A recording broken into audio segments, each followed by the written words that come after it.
A kú dédé àsìkò yìí ní ibi tí a bá ti láǹfààní láti máa wo ìkànnì yìí. Ìwà ẹgbẹ́ ìrọ̀kọ̀ tí ilé ìwé máa dá gbogbo ìkànnì yìí. Ìkànnì ló bá sáré náà sí ìwé ìwé tí já sí ìrọ̀rọ̀ bá subscribe sí ẹgbẹ́ rẹ̀ ọ̀hún. Wọ́n rẹ̀ lọ́wọ́ níbẹ̀ táwọn oníbà máa gbé sí notification bell. Bàbá tẹ́ bàtẹ́ tán kọ́ lókè tó dàgbà wá lókè òun ti option A leave àti leave táwọn oníbà máa gbé sí option all. Bàbá tẹ́ kó bá tẹ́ tán kọ́ bàbá yọ̀ǹda rẹ̀ láti gbé ìwé lọ́wọ́lọ́wọ́ yìí. Àwọn ètò àpò ó wà ní àlàáfíà tó dára láti rí gbọ́ wípé àwọn ẹbí ẹ̀ ti jáde wọ́n sì sọ síta ní ọ̀rọ̀ táwọn ẹgbẹ́ ẹ̀sìn nípa Joshua láti lójú yìí kíákíá àti kálukọ̀ pé àwọn ẹgbẹ́ wọn fi léde.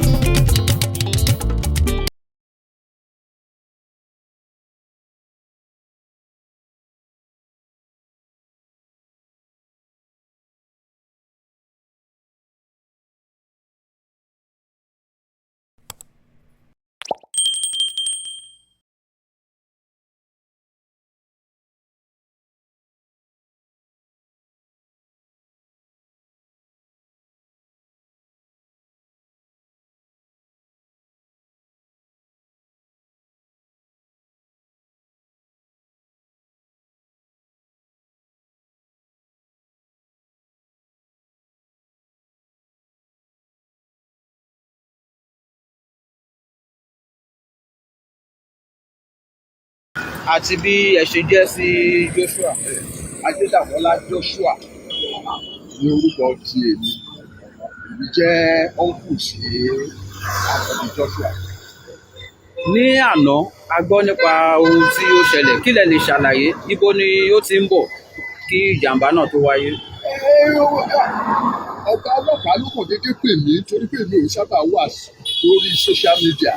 Ọ̀gá ọlọ́pàá DIG Ògúnyọ̀wò ló pè mí pé báyìí bá ti ṣẹlẹ̀ sí ẹni tó ń jẹ̀ṣẹ́ àgbáyé bébí ṣe gbọ́ nìyẹn. Wọ́n dẹ̀ sọ pé ta làwọn lè pè ní ẹbí wa. Mo ní ìdí kí wọ́n ní oyè Joshua. Mo dẹ̀ fún wọn ní nọ́mbà oyè Joshua. Mo dẹ̀ fún wọn ní nọ́mbà lọ́ọ̀yà ẹbí wa Jùmọ̀kẹ́ Kókà. A jẹ́ nǹkan tí mo bá ọ̀gá ọlọ́pàá àgbà sọ lánàá nìyẹn lórí incident yẹn. Àwọn kan ní Joshua ṣẹ̀ ń bọ̀ láti ibi tó wà kó ṣẹ̀ṣẹ̀ dé sí Nàìjíríà ó ń bọ̀ nílé ni. Àwọn kan ní bí ló ti kúrò ó ń lọ sékòó. Àárín yẹn bá wa tàn mọ́lẹ̀ sí. Àwa mọ̀ dájúdájú pé ó ṣẹ̀ṣẹ̀ dé láti ìlú òyìnbó kò pé wákàtí 6 ní ìṣẹ̀lẹ̀ yẹn ṣẹlẹ̀. Ó ṣẹ̀ṣẹ̀ wọ̀lú Nàìjíríà ní airport lẹ́kọ̀ọ́. Ó dẹ̀ ń bọ̀ nílé ní ìṣẹ̀lẹ̀ yẹn ṣẹlẹ̀. Nígbà tẹ́ gbọ́ tí ọ̀tẹ̀ ní ọ̀gá ọlọ́pàá ló pè yìí, báwo ló ṣe rí lára yín pé ọmọ yín irú nǹkan bẹ́ẹ̀ yẹn ṣẹlẹ̀? Kò sí bí tó lè jẹ́ torí pé ọdún tuntun là ń lọ yìí bí gbogbo ayọ̀ sọdún ní nǹkan tó jẹ́ ẹ̀tọ́ ọkọ wa pé a gbọ́dọ̀ fi ayọ̀ sọdún pé kí lè jẹ́ àṣẹlẹ̀. Àlọ́dọ̀ ọmọ wa ò kú o ṣùgbọ́n àwọn ọ̀rẹ́ tó mú wá wọ́n wá gba sọdún tí ẹ̀mí wọn lọ sí ó jẹ́ ohun ìbànújẹ́ fún ẹbí wa. Ipò wo wá ní Joshua wà báyìí?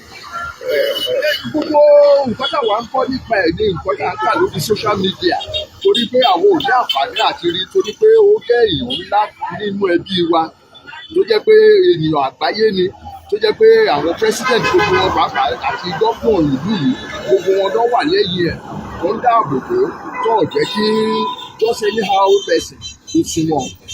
So àwọn ò tí ì rí láti gbà tí ìṣẹ̀lẹ̀ ti ṣẹlẹ̀ ṣùgbọ́n gbogbo nǹkan tó ń lọ around ẹ̀ là ń gbọ́ BBC news à ń gbọ́ Sky news à ń gbọ́ oríṣiríṣi ó ṣe ń lọ adẹ̀ǹkà lórí social media. Kí lẹ wá fẹ́ kí àwọn ọmọ Nàìjíríà àti gbogbo àgbáyé pàápàá àwọn olólùfẹ́ Anthony Joshua mọ̀ lórí ipò tó wà?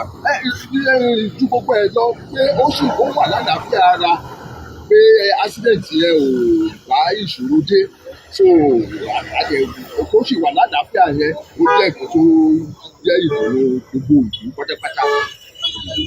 Ẹ ṣé púpọ̀ sà fún àsìkò yìí. Òun lẹ ti gbọ́ láti ẹnu bàbá wa yìí tí wọ́n jẹ́ ẹ̀gbọ́n fún Anthony Joshua gbajúgbajà abẹ̀ṣẹ́kù bí òjò tó ń gbé ògo ilẹ̀ Nàìjíríà lárugẹ káàkiri àgbáyé. Wọ́n ti sọ wọ́n ní àwọn ò lè sọ pàtó ilé ìwòsàn tí ó wà pé ṣùgbọ́n gbogbo ohun tí ó ń lọ ni àwọn ń gbọ́. A tún ní ẹlòmíì níbí tí wọ́n tún jẹ́ lára àwọn mọ̀lẹ́bí. Ẹ bá wa dárúkọ yín sà àti bí ẹ ṣe jẹ́ sí Anthony Joshua. Orúkọ mi ni David Oyè Joshua. Mo jẹ́ ẹ̀gbọ́n bàbá Anthony Joshua. Kí lẹ lè ṣàlàyé nípa nǹkan tó ṣẹlẹ̀ yìí? Kò sí púpọ̀ tí mo lè ṣàlàyé pé it was evident that he was coming from Lagos when the accident occurred. A dẹ̀ mọ̀ wípé wọ́n ṣe ń bọ̀ láti kú yẹn. Tírélà kan park sí ẹ̀gbẹ́ mi ò síbẹ̀ o, wọ́n ṣe sọ o. So all of a sudden wọ́n ṣe fẹ́ yọ sí tírélà yẹn, collision ṣẹlẹ̀. Gbogbo ìṣẹ̀lẹ̀ nìyẹn.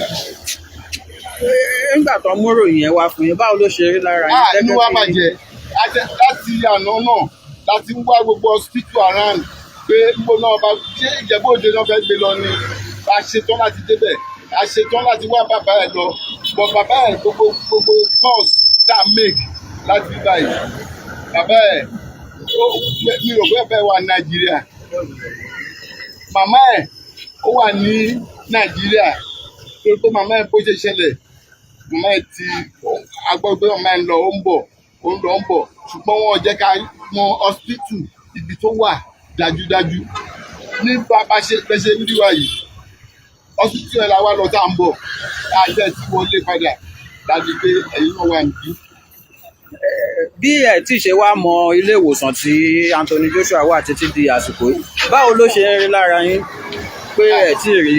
Ó ń tàwa lára ni because ó jẹ́ ọmọ tí gbogbo wa rí tá a dùn ní sí nítorí apart from our family ó tún pẹ̀lú àwọn tó ń gbé Nàìjíríà tó ń gbé ògo Nàìjíríà ga àti ògo gbogbo àgbáyé ló gbé ga.